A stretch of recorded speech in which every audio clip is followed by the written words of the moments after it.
Hi കൂട്ടുകാരെ, നമ്മൾ ഇന്ന് ലൈമ ആക്കാൻ പോകുന്നത്. ലൈമിന് വേണ്ട സാധനങ്ങൾ കുറച്ച് വെള്ളം, ചെറുനാരങ്ങ, പഞ്ചസാരയാണ് വേണ്ടത്. അത് നമ്മൾ ഈ ഗ്ലാസ്സിലേക്ക് ആക്കുന്നത്.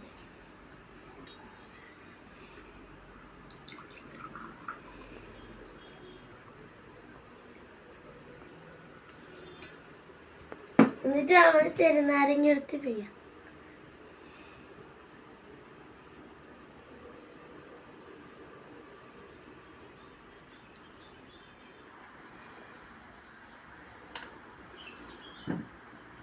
എന്നിട്ട് കുറച്ച് പഞ്ചസാര ഇടുക.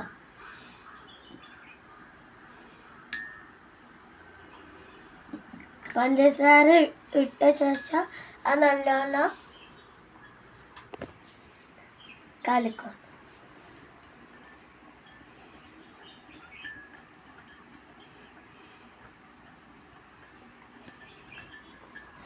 കൂട്ടുകാരെ, നമ്മൾ ലൈമ ഇവിടെ ആയിട്ടുണ്ട്.